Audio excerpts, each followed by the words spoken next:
Hello, my friend, and welcome to the 393rd episode of the Sales Podcast. I'm Wes Schaefer, the Sales Whisperer, your host. Today we have Mr. Stephan Spencer. We're getting deep into SEO. And before you think you don't need it, let me tell you something. I was basically self-taught on SEO going back to, I bought my domain in 2006, started working on it legitimately in 2008. And I can tell you that I still get visitors and leads and customers from content that I've created with SEO in mind going back over a decade. Now, like everything on the internet, things change. But there are fundamentals that never go out of style. We're going to talk about those fundamentals. And we're also going to talk about some of the new things. All right. But still, if you get the core things right, it will literally pay dividends for you for decades or more. But I always tell people, and I've had a split test running on my website for a while where I talk about you don't need more traffic. You need more conversions. Okay? Now, obviously, it's a numbers game. If you were just mediocre, you got more people coming to your site. Statistics say you should get more leads, you should get more customers. But if you do it right, then everything improves, okay? But when people get to your website, what are you doing to convert them? So check out my new sponsor in this little 30-second spot I made for them just now. What does insight-driven messaging look like for sales? Like a whole lot more deals, fast. Jump on high-intent leads in the moment with Intercom, the business messenger that extends the reach of your team 24/7. Intercom creates more opportunities for you by booking meetings and collecting data from leads automatically. Take Intercom user Elegant Themes. They now convert 25% of leads through Intercom's messenger. Deals don't wait. Get them with Intercom. Go to intercom.com/deals. That's intercom.com/deals. So let's face it. It does you no good to pay money or to spend your time going through SEO research, doing all this great work, getting people to your website, and you can't convert them. You don't make money from window shoppers. Nobody makes money by having window shoppers. You have to convert these people. You have to get them to identify themselves. My ABCDE of sales and marketing, right? Attract, bond, convert, deliver, endear. You've attracted somebody to your website, right? Once we go through this episode today, you're going to know how to bring organic traffic to your site. What are you offering that is attractive enough that they give up their contact information so now you can bond with them, preferably multimedia, multi-step. Check out how Intercom can help you do that, all right? I've been using tools like this for a long time. I'm thrilled to have them as a sponsor. Because it works. That little chat bubbly thing, yeah. It's just like pop-ups on the website. People can complain about it, but they work. People opt in. You're not building a website to make your mom or your wife or your dad, your grandma happy. You're making it to convert visitors into leads, leads into customers, customers into repeat customers. So get good at that. If you're still struggling with that, if you would like some help, check out 30daysalesgrowth.com, 30daysalesgrowth.com. That's my site. On-demand content, templates, workbooks. Ask your questions. I'll answer them in the group. If you want my eyeballs on your scripts, on your landing pages, helping you negotiate deals, strategize. I don't know how else to offer this any more affordably and still be able to keep my own lights on, right? I got to stay in business so I can be around to help you. Come join us there, okay? 30daysalesgrowth.com. Now let's jump in to SEO. Stephan Spencer with a nice new shirt on, looking very formal for this occasion, making me look bad. But, hey, as long as you look good, welcome to the Sales Podcast, man. How the heck are you? I'm doing great. Thanks for having me, Wes. I'm keeping a T-shirt on, man. I don't care what anybody says. You know what I'm saying? So, man, we ran across each other. I got some mutual friends. You're out in Santa Monica. We're kind of sort of neighbors. But you're an SEO guru. Is that fair to say? Are you a real life in the flesh guru? oh, I don't like to call myself a guru, but I'm pretty good at it. I've been doing this for a while, and I've got the definitive book on SEO. It's 1,000 pages. It's actually used as a textbook in some universities. So yeah, Yeah, some but people call me a guru. look, man, everybody tells me that SEO is dead. So why are we even talking? SEO is not only the present, it's also the future. Yeah, it was the past, but it's also what is going to be the fastest and most direct path between your customer, prospect, potential partner, and you. Because where do they turn but to Google? And even if you're on somebody's website already, don't you do a Google search to find the most useful or relevant article or product within the site, unless it's Amazon. But typically it's like, I don't like this internal search. I'm not even going to bother with that. I'm going to just use the search box inside my browser, which uses Google. So, I, all right. I agree with the caveat being once you start ranking, right? If somebody's new at something, can't SEO or doesn't it take a long time, or is there a way to kind of shortcut organic, authentic content? It does take a long time, but I guess it depends on your horizon as far as what you consider to be long. I mean, 4 months to a year, I don't consider to be that long, but that's the typical amount of time that you would need to wait essentially for your SEO changes to impact the search results. And that's actually not just according to us SEOs, that's according to Google. Miley Oye, Google, put together a video and explained, here's a realistic timeline, and it's 4 months to a year. And that's after you've implemented. So let's say I do an SEO audit for a client, and then they take 3 months before they start implementing, and then it takes them another 3 months before they finish implementing all my recommendations.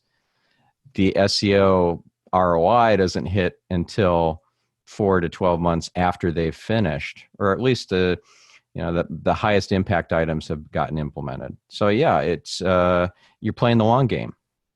Gotcha. And so if I name all my images, Getty image 1, Getty image 2, Getty image 3, that's not a good SEO practice, is it? Unless I work for Getty. Probably not. Yeah, you're pretty good at SEO, I can tell, and it does help to have good keywords in the file names of the images. It's actually even better to have the good keywords that are relevant to the image in the alt attribute. That's what you see when you mouse over the image, a little bit of text. Don't stuff it with too many keywords. That's called keyword stuffing. That's bad for SEO. But even better to figure out where the keywords matter the most is to start with the title tags. And I'll tell you what keywords matter the most, and those are ones that are popular with searchers, relevant to your business, and attainable, so you can get a top 10 ranking for that keyword. So that's those are the three attributes of a good keyword.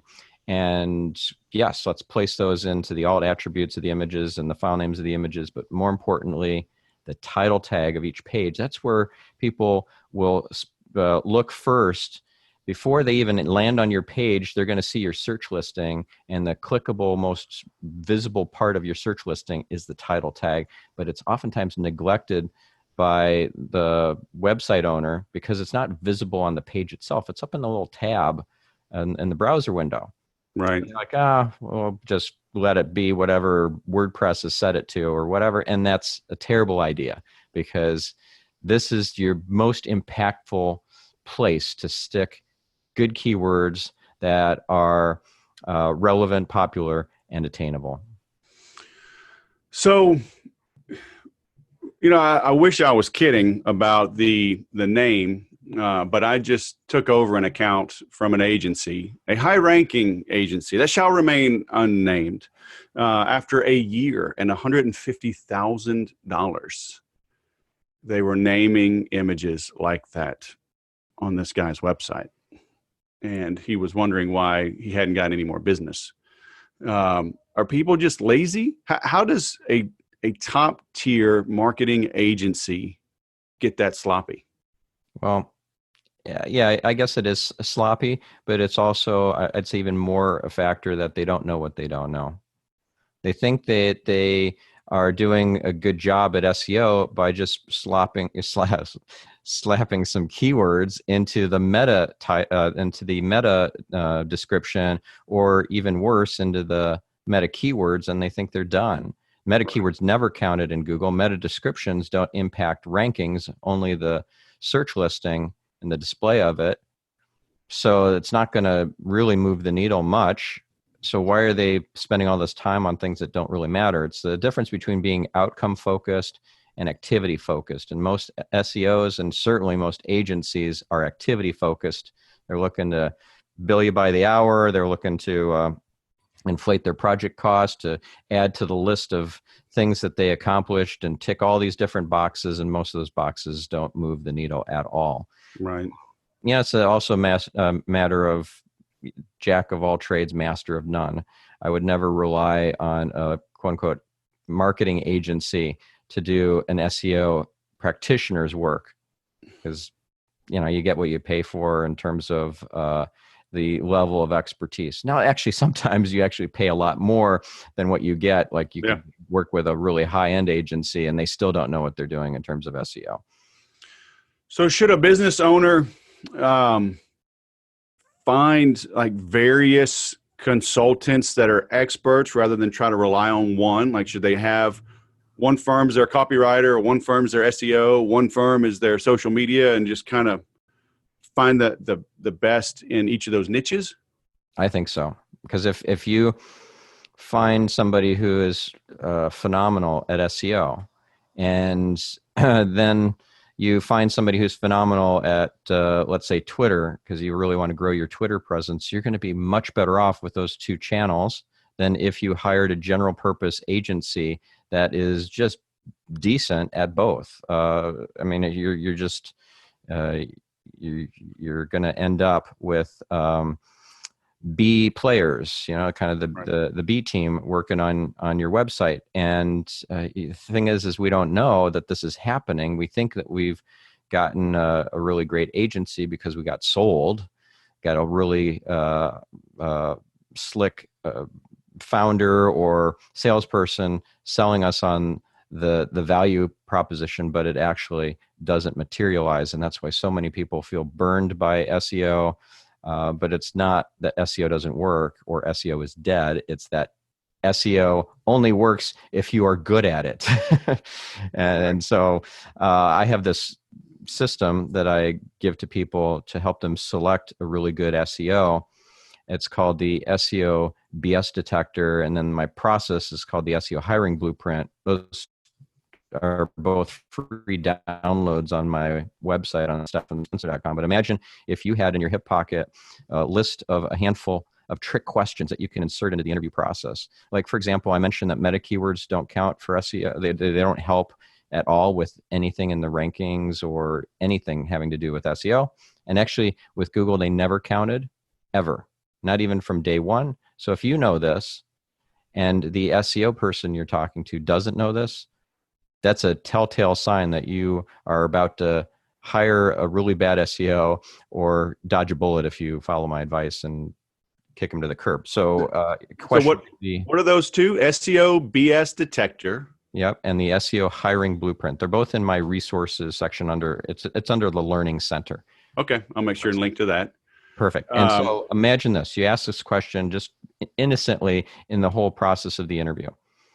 So tell me about your process for optimizing meta keywords. How does that work? Sounds innocent. Sounds like you don't really know much about SEO and that they can snow you and just feel good about getting away with it. But you know there's only one right answer, and that is, what? Meta keywords? Those never counted in Google. Who's teaching you? So for our listeners, can we dive into that a little bit? Are you talking about the description in the blog, like typically in the settings, right? You have title, you have maybe your keyword, your tags for that post. And then you have a description, right? That little snippet that shows on a preview. Is that where you're talking about? No, there's another place called Meta Keywords.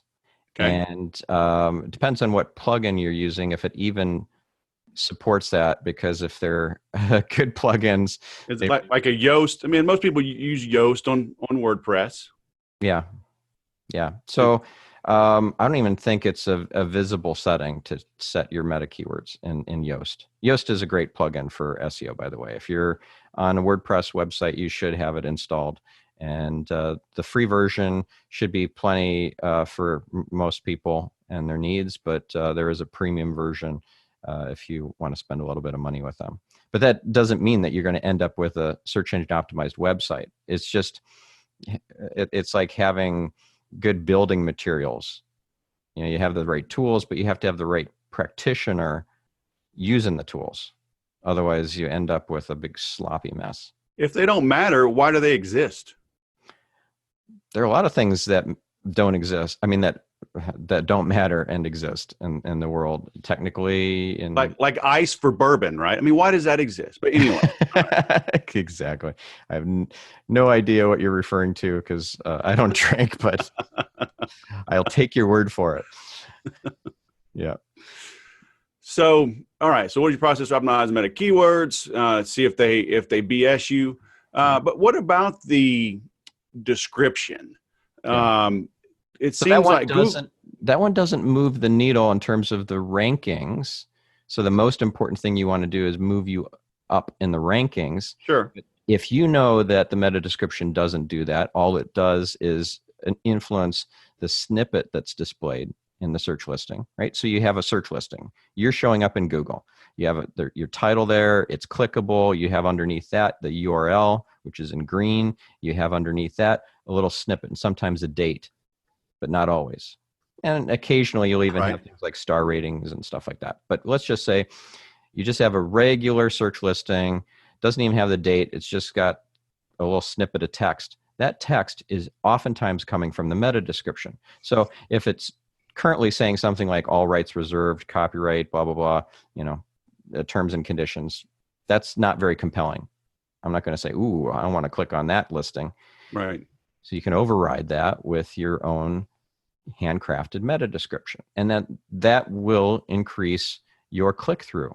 But it doesn't move you up the rankings, and that's what matters much more. If you're number 10, doesn't matter what your snippet says, you're invisible. Right. The old adage, best place to hide a dead body is page 2 in the Google search results. Yeah. But even if bottom of page 1 is just a terrible place to be, nobody notices because they don't bother to scroll. They're just relying so heavily on the first few results. Well, and I noticed it was in the last, I don't know, year or two, Google expanded the number of characters for the description, and then they shrunk it back again, right? Yeah. So I was, should I be worried about that? Because I got a lot of posts that are, I'm getting a warning every time I go back to that post, and so when I'm there, I'll clean it up, but I'm not proactively like going back and fixing all those. Is that a big deal? No, it's not. Okay. Like I'm all about being outcome focused and not activity focused. So if you're activity focused because it's quote unquote best practice, then you tick it off the box. You actually do it. Whereas if you're outcome focused, you only put your time and attention to the things that really move the needle in the order of priority as far as the potential impact, and also taking into account the effort required. Right. So if it's high impact, low effort, top of the list. If it's low impact and high effort, absolute bottom of the list. Right. Going through and cleaning up the meta descriptions on, let's say, 500 old blog posts is not the best use of your time. Right. So speaking of old blog posts, I've seen some articles, people are like, if it's old, if it's not getting any traffic, just delete it. And others are like, well, you can unpublish it, but redirect it. My site, my URL is 13 years old. And I've got between pages and posts over 1,000. Coming up on 400 podcasts alone. Do I delete old ones? Do I consolidate them? Do I just leave them be? Well, none of those are a great option. it's best to think of each page and each post as a virtual salesperson. And if you have an army of virtual salespeople, a whole sales team of 1,000, which you do, that's good. If you had only a virtual sales team of 200, that's not as good. So the more, the better, but only if it's quality. If it's something that nobody wants to ever see again, it was ephemeral, it was all about something that was happening at some date and time, and it's over and done, it's old news, it's irrelevant now, it's obsolete, then yeah, you could delete that, or you could no index it, or you could 301 redirect it. So those are all options. But when we're dealing with a small site like yours, 1,000 posts, 1,000 pages, it's a pretty small website. If you had 1,000,000 pages or millions of pages, then this is a much bigger issue, because then you're trying to conserve crawl budget. You don't have that issue when you're dealing with a small website. But millions of pages, yeah, it's something to definitely put into your into the plan. So like when I was working with Digital Trends, client of mine on digitaltrends.com, they have a huge repository of old articles, and they did do some trimming of that repository because it was not all evergreen content. It wasn't all super high quality. Some of it was thin, what Google calls thin content. If it's like a couple hundred words, that's thin content. That's not a meaningful article. And people will be disappointed typically if they end up on a page like that. So if you also have a lot of duplicate content, let's say you created tags in WordPress, and now you have a whole bunch of tags that create tag pages, and those tag pages are for very similar keywords, and then you have category pages that are similar to those too. You just created a lot of duplicate content and a lot of cruft, a lot of mess for Google to crawl and index, and you should remove those for sure. Yeah, because I see that. I use various tools. Most of them I just use free things because I haven't been that worried about it overall. Because from the beginning, I followed best practices. I mean, I was self-taught, going back 13 years. And that's why it boggles my mind to see big agencies naming images, Getty. But when I see things on these indexes, it shows tag pages and things like that, and topic. I built my site. I moved it from WordPress to HubSpot. These topic pages, and it's showing like top duplicates, whatever. But I don't really have the ability to delete them in HubSpot. Should I be concerned? No. Okay. If you can in HubSpot take low quality or ephemeral or thin content posts and either no index those or those topic pages you can't, right? Because that's like you're talking about with the tags and whatnot. So you'll see multiple pages, and it's those kind of topic pages. I don't know how to. There's no option that I've found inside of HubSpot to tweak those. Well, you can add. Do you have control over your robots.txt file? I would hope so. Probably, but I'm not that technical. But I'll check. Okay, so it's pretty easy to go in and add a no index directive to your robots.txt file. It's only supported unofficially by Google, but it works. If that's the only way to do this, then let's do it that way. So you put in the URLs of the individual pages, but we're talking about in a whole category or whole section of the site that all starts maybe with the /topic/, and that's even easier to handle because it's just one line then, no index : /topic/. You're done. Right. Cool. All right. I will look that up.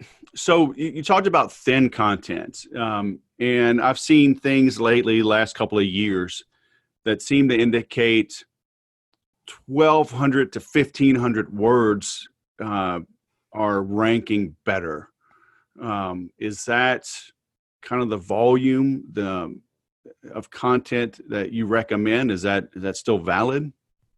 It's not a hard and fast rule about a word count. What matters more is if the article, blog post, or whatever, if it's worthy of links, if it is remarkable or worthy of remark. Because if it's not going to get links to the individual post, and then it doesn't look very appealing to Google.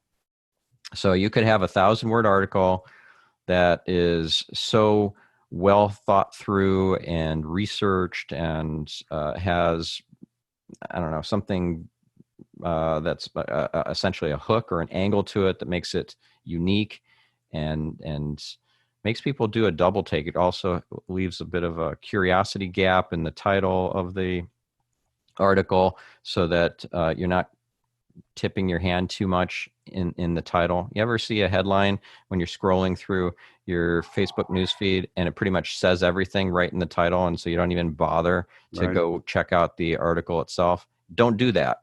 Leave some curiosity gap in the headline and have a super compelling piece of content. And that could be, you have to have the hook or the angle to it that makes it stand out from all the other just good content out there.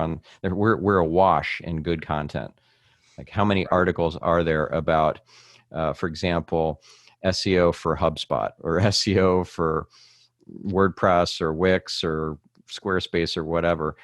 Any topic you could imagine, there are hundreds and hundreds of articles, maybe thousands, maybe tens of thousands on the exact same topic. You need to stand out and you need to be worthy of people linking directly to that piece of content. And sometimes it takes a 4,000-word article to really stand out. It's like there's an example I like to give about the ultimate guide to the AeroPress.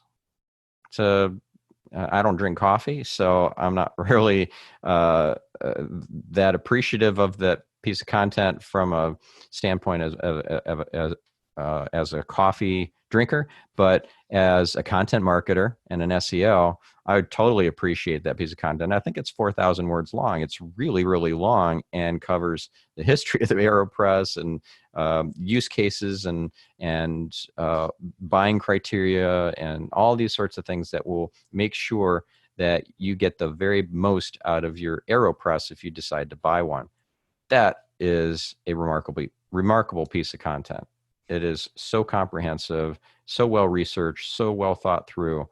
If somebody sees that and they love their AeroPress, they're going to say, I got a link to that. So, all right, let's say it takes me 2 weeks to create this 4,000-word post. How can I jumpstart things? I don't want to wait 12 months for this thing to get found. Should I drive paid traffic to it? Does it work I've seen people like, just do these reverse searches and find links to your competitors and go to those posts and tell them you've created an article and ask them to link to you. I mean, do those things work? Well, as a blogger and a podcaster, you probably get these kinds of emails that say, hey, I've got a great guest post to add to your blog, and can I send it over? Or I'd love to be a guest on your show, or I have a client who'd love to be a guest on your show, and they're totally unimpressive. Do you ever reply to any of those? I do. I reply. Well, you're unusual. Well, I reply and say, here's my payment link. I'd be happy to have you on my show. Oh, they don't do paid PR. I'm like, aren't you a PR? I had this conversation and with this lady, and I said, oh, you're a PR firm? Are you working for free, or do they pay you to get booked on shows? Well, I see what you're saying. I'm like, oh, okay. So you can make $500 to send an email blast and get someone on the show, but I build a show for 6 years and do all the work, and I'm not supposed to get paid? Can you explain that to me? So when I'm feeling a little froggy, I have those conversations with PR people. Okay. Yeah, I just delete them. Yeah. But yeah, the content I delete every now and then. Like, I had somebody some of these guys are actually pretty good. One hit me up a few months ago, and I had linked to an article from an old post, and that link was bad, right? That article had come down or whatever. And they, basically whatever, like it's a Ford versus Chevy, for an example. And I'm linking to a Chevy article that's out. And they're like, well, we make Fords, and that link's down. Would you mind replacing this? I'm like, yeah, no problem. Because I don't want to link to a 404 page, right? So I had no problem with that. And I've had a few guest posts, but I'm picky because I'm a writer myself. And so if I wasn't a writer, it might be okay. There's some good content out there, and if you find a couple good people, it's a way to put some content on your site so it stays a little fresher. But yeah, overall, I ignore them. Yeah, and you have to take into account the fact that you are linking to a site that has a potentially good piece of content that may actually not be theirs. They could have just gone into the Internet Archive, the Wayback Machine at archive.org, grabbed that old version of the article, and then taken that and tweaked it a bit so that that's what they're presenting to you. And it's not even their content. And even if it is their content, they wrote it or had somebody write it for them, you have to check the quality of the site that you're linking to, because if you link to bad neighborhoods, they're using this technique to get quality links. But if the site overall is in a bad neighborhood and you're linking to bad neighborhoods, that lowers your reputation in Google. So you got to do your due diligence and not just link to anybody because they have a good quality piece of content that you see. If the whole site is sketchy, that's going to hurt you. So what are people to do, man? I talk to business owners now, 13 years. Salespeople hate writing. Business owners hate writing. Sales and marketing hate one another. Business owners hate sales and marketing. They're getting ripped off by bloggers. They're getting ripped off by SEO agencies. They're getting ripped off by PPC companies. What the hell? What are we to do, man? How do we grow? Well, you do great content marketing by outsourcing it. Like, I don't do my own writing of blog posts and articles for the most part. I just don't have the time for that. So I have an in-house team of 2 writers, well, 2.5 actually, because one is also my assistant, but they're great. And I have had them on board for multiple years, and they're part of my team. So I have my blog handled this way, and when I contribute to other sites, they ghostwrite those articles. A lot of times I'll give them something to start with. Could be as simple as adding an interesting article to my Pocket. Are you familiar with Pocket? Mm-mm. Getpocket.com.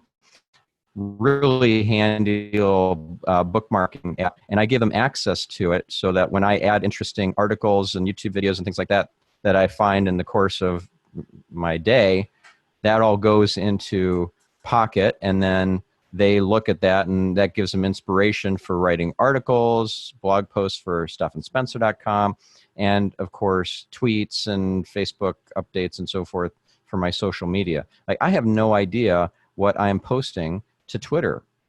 I just don't have the time for that. So the 7 or 8 times I'm supposedly posting a day, I mean, I don't know what it is currently. If I would go in, maybe it's 8 times a day, maybe it's 6, maybe it's 10. I don't even know, because I don't go in there. You mean that wasn't you complimenting me on my hair on Twitter the other day? I'm so hurt. Yeah, no, your hair looks great. So if you want leverage in your business, and presumably you're not packing and shipping your product yourself, you're not running to the post office yourself. I mean, if you're at the beginning of your business, you're a solopreneur, or you got a side hustle, yeah, you got to wear a lot of different hats. But when you are growing a business and working on it and not so much in it, it behooves you to find a great content writer, a great social media person, a great SEO, and so forth, to do all that stuff that you're not excellent at, or that are not your gift. It's not your highest, best use.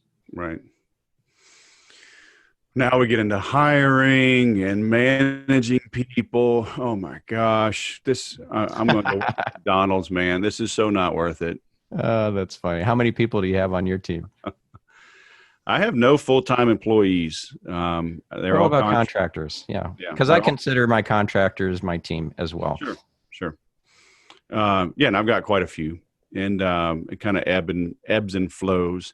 I'm actually looking at making one actually an employee, kind of an operations manager. She's been with me a long time because I am growing, and some things I want to do. I need more people more regularly, right? Either a full-time consultant or just bring them on or your contractor. So, but yeah, I had a team at one point, and that's a whole nother sad story. I don't have enough bourbon in my house to tell that story yet. So don't make me. All right.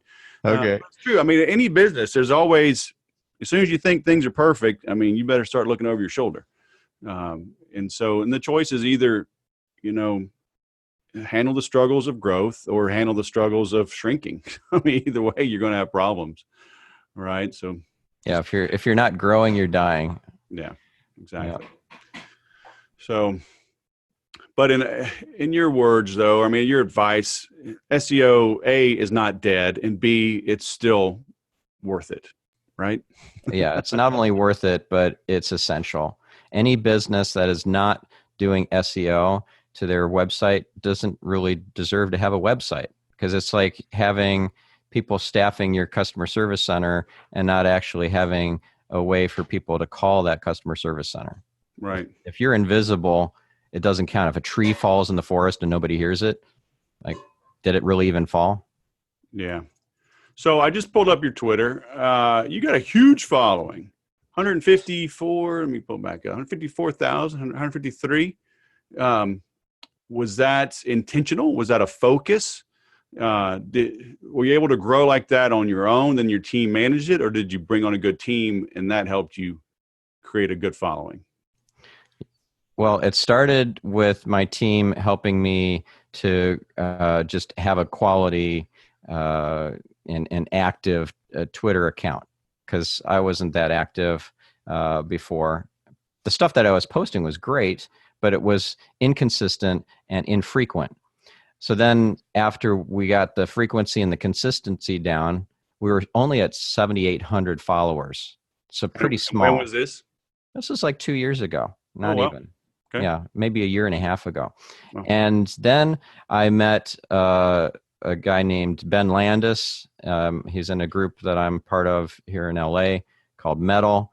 And he has a technology platform for Twitter and for Instagram that targets the like-minded people in Twitter that you want to have in your follower count.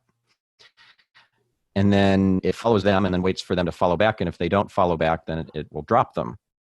So that's a technology hack that allows you to grow your Twitter following. And actually I had him on my podcast on Marketing Speak, and we talked about best practices for Twitter and so forth. My reach on Twitter now is about 1.2 million impressions a month, right? Which just totally eclipses what I used to be able to do.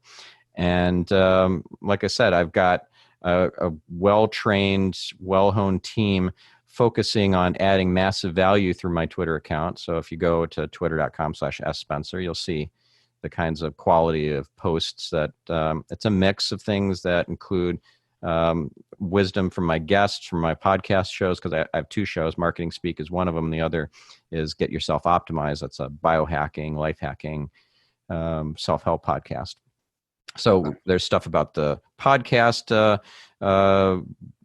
bits of pearls of wisdom and so forth from those two shows. And there's stuff that they just find online. There's stuff that they find through my Pocket account, and funny images and so forth, insightful, funny comics and so forth. And you want to have a mix of images, text tweets, and tweets containing links, because if all you're doing is you're trying to drive people from Twitter, from that platform, off of the platform to your website and to other websites. Twitter doesn't like that. I mean, that's not helpful for them. They want to keep people on the platform. So when you upload video natively to Twitter through your Twitter app on your phone, when you post images that don't link anywhere, they're just really awesome, funny, insightful images, quote cards and things like that, and they don't link anywhere.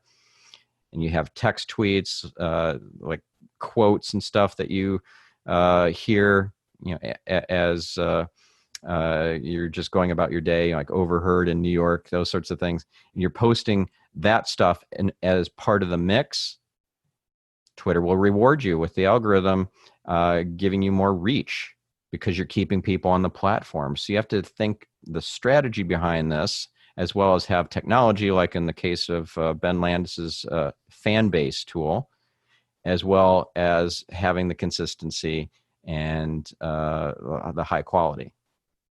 Are you getting more visitors and more business because of this expanded reach? Well, I certainly can get more visibility to certain posts or podcast episodes or YouTube videos, et cetera, because of that. I wouldn't say that it's a major direct channel for sales for my business. I speak a lot at conferences, and I get the higher quality leads from speaking engagements because of somebody spending thousands of dollars to attend a show, some big conference. Like I just spoke at Internet Retailer IRCE a few weeks ago. They're spending thousands of dollars to be there, typically flying in from somewhere to Chicago, hotel, airfare, all that, plus the cost of the entry into the show. They've got commitment, and so if they're in the audience and they're interested and they talk to me afterwards, that's a great lead. Whereas if somebody happens to notice something on my Twitter, or they do a Google search and find me through my SEO efforts, those leads are not as high quality. It's not that I don't want them. I still do SEO to my website. I still do work on my Twitter account and so forth, or my team does, in order to maintain that channel. It all counts, multiple touch points and so forth. I have prospects who maybe they heard me speak, or they met me at an event. Then they start listening to either of my two podcasts or both of them. And then a year down the road, they're ready to work with me. But I built an intimate relationship with them, talking into their ear for all those months while they were listening to the show. It keeps them engaged and nurtures the lead, even though I didn't even know it was a lead. Right. So it's the body of work. Yep. It's the preponderance of evidence. Yeah. Right? Yeah. Yeah. Multiple touch points. Yeah. All right. So we mentioned a few links. I want to make sure we get that back out. I'm linking to your learning center. So the SEO BS detector and SEO hiring blueprint. I am linking to your Twitter page, your two books, your original, The Art of SEO, Mastering Search Engine Optimization, but now you've also got Google Power Search, the essential guide to finding anything online with Google. Yeah. So that is, you showed me that's in your hot little hands. Very nice. Yeah. Yeah. So it's a small book. It's only 120 pages, but this thing will help you find confidential business plans, your competitors with a Google search, Forrester research reports that normally cost thousands of dollars. You can find those with a Google search. What? It's amazing. If you are a power user of Google, it is so valuable. Everybody uses Google, so everybody should have that book. But yeah, The Art of SEO, if you really want to learn SEO, this is the Bible. It's 1,000 pages, and if this is in its third edition currently, it needs to be updated to a fourth edition. It's a constantly moving target, Right. but it takes a year at least to do an update each time. Right. So all right. So that brings up a good point, though. It's is it the 80-20 rule? Like if somebody's listening to this, are there fundamentals that like literally haven't changed in a decade, that if they start on the big rocks and focus there, they're probably going to beat their competition. And then the other stuff is kind of to be bleeding edge. Yep. Okay. I would say that's very true. And so the 80-20 rule, the Pareto principle, applies in that there's 20% of the things that are involved with SEO that will drive 80% of the impact. Right. For sure. Right. But the question is, what's that 20%? Is that 20% mostly the new stuff? Like, oh, there's things about like there's this new FAQ schema format. Should I be using that? There's some there's a lot of new information out there about EAT, expertise, authoritativeness, and trustworthiness. That's been talked about a lot in the last year. Do I need to work on that? Like, what's the composition of that 20% that really moves the needle the most? And I'd say 80% of that is the tried and true stuff that has always worked and pretty much always will. Like what people use in terms of their terminology, the keywords that they use, whether they're speaking to Google through their Google Home device or the Google app, or they're typing it into the Google search box. Either way, they're using words. And if your words on your page are nowhere near relevant to the words that they're using and to the concepts they're conveying, that's a mismatch in terms of relevance. So you need to have relevance, but you also need to have authority. Authority, when I talked about having some quality content that's worthy of people linking to it. Well, if you're not authoritative, then it's a lot less likely that people will link to you. So it's got to be quality content, and it's got to be coming from an authority position. If somebody's talking about SEO, for example, and they don't know SEO from a hole in the ground, and they're just talking about what their thoughts are about it, that's not helpful, and that's not authoritative. So you want to be an authority in your niche. That's the bottom line. Right. And so, yeah, tried and true best practices in authority building still apply. We didn't even talk about video. Can we have an SEO interview and not to talk about video? Well, I'm glad you brought that up because it is super important. Guess what the number 2 search engine is after all? The Sales Whisperer. No, YouTube. Yes, exactly. So YouTube being the number 2 search engine by query volume, if you don't have a channel, if you don't have videos uploaded to YouTube, you are invisible in the number 2 search engine. And there are tactical things that you could do, like doing keyword research, identifying the right keywords that are popular, relevant, and attainable for YouTube. And people search differently on YouTube than they do on Google. So use a tool like Google Trends and choose the YouTube search option from that pull down list where it defaults to web search to see what people are searching for on YouTube. Incorporate the good keywords into your title of your video, pick good tags. Also, YouTube supports hashtags now. That's relatively recent addition, so that's awesome. And so you want to have good hashtags, a good description that has compelling content in there. Not that people read the description that often, but that is part of what is searchable. And then you have the transcript that is auto-generated by YouTube based on the words that you speak. So when you create a video, be intentional about the words you use and use good keywords because those will be incorporated into the transcript.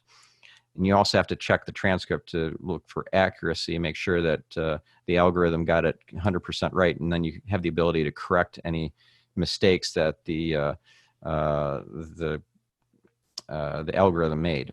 Right. So also, if you care about other social platforms like LinkedIn, take that SRT file of the transcript with the timestamps of all the words that you used while you were speaking, upload that along with your video natively to LinkedIn. So I would think that LinkedIn would be a great platform for you, Wes. So when you do these videos, like you take little snippets of this podcast interview, for example, and you can upload that to LinkedIn, but you do it along with the SRT file of that snippet. So the text then gets associated with the video itself, and that will help you with your reach on LinkedIn. Man. So much to do. I know. Just hire these people. Contractors. Don't hire them as employees. Only the best people who have proven themselves end up as employees. And living in California, you have to be super careful about compliance. So if somebody is working mostly for me and hardly for anybody else or not for anybody else, they are technically an employee. So you got to hire them. Right. Yeah. Do you have an office? I mean, with staff, or are they all virtual? They're all virtual. I used to have, with my previous company, I had an agency called Net Concepts, and we had 3 offices in 3 different countries. We had 65 staff at our peak, and that company I sold in 2010. So that was a fun ride, but I don't want to do that all over again. It's virtual all the way from now on. Yeah. Amen. I like being home.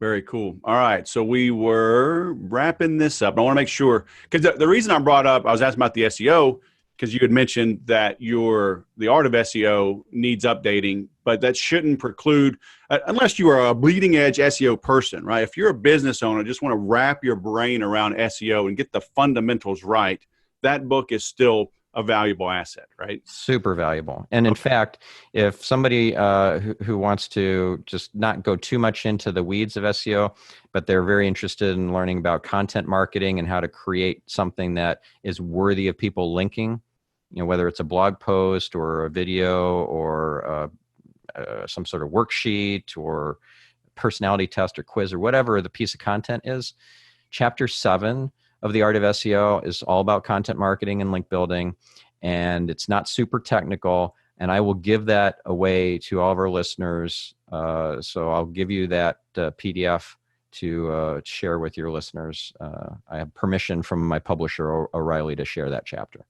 Oh, good. All right. So we will link to that. I just put it in the show notes here. Links mentioned. Jump to Chapter 7 for free. So we'll link to that. Awesome. Very cool. All right. Stephan Spencer, all the way from Santa Monica, man. Thanks for coming on the show. It's been great. Thanks for having me, Wes. Be relevant. Be authoritative. All these good things, right? Popular, attainable. What are you doing to be found? It's not enough to put out great content. You've got to market it. You've got to tag it. You've got to label it. You've got to headline it. All those little things matter. Take Stephan up on his offer. Go to thesaleswhisperer.com, look up Stephan Spencer. I'm linking to his books. I'm linking to the giveaway, and get at least informed about SEO. If you need help, reach out to him. If he's not available, he's super busy, give me a call. We do this as well for clients. I've got a great team of really advanced people. I do all my own writing. They help me supercharge it. So you've got to get these things done properly. I always talk about, to make any sale, you must make every sale. That includes your SEO, right? That includes the headline, the sub-headline, the metadata, the tags. We didn't get into latent semantic indexing and all these crazy things, but it's not as crazy as it sounds. It's simpler to do, but most of SEO, I think it's the 80-20 rule. 80% of it is just labeling things properly. I talked about it on the episode, and I'm dealing with it still with this client. He was paying $12,500 a month to have this big agency really rip him off. Literally throwing up images from Getty and leaving them named as Getty Images 1, 2, 3, 4. Unless you work for Getty Images and you sell Getty Images, there's no reason to have images named Getty Images on your website. It's the fundamentals. Just got done with Jiu-Jitsu today. We worked on more fundamentals. It's amazing how many fundamentals there are, especially in no-gi versus gi. But you've got to get the fundamentals right, or the fancy moves won't work. Today I got corrected. I took a shortcut and I got burned. And luckily, our instructor was watching, and he spent some time with us and showed reminded me of the fundamentals that I was skipping. Most of your SEO is doing the fundamentals, but there's always the little bump you can get, sometimes a big bump you can get by some of the advanced techniques. But before you apply those, make sure the fundamentals are solid, okay? And then, assuming the fundamentals are solid, you're bringing traffic to your website. Are you converting them? Because what good is it to bring traffic to the site if you can't convert them? The whole reason you do all of this is to get a lead so you can talk to that lead, so you can sell that lead. So, I'm thankful bringing on Intercom as one of my new sponsors. That little chat bubble thingy, in the bottom right. Go check them out. Intercom.com/deals. See what they're up to. Give them a little love. If they ask you where you heard about them, tell them you heard it on the Sales Whisperer. Okay, and then come hang out 30daysalesgrowth.com. Let me help you make mo sales. Be sure to subscribe, leave me some reviews, and then go sell something.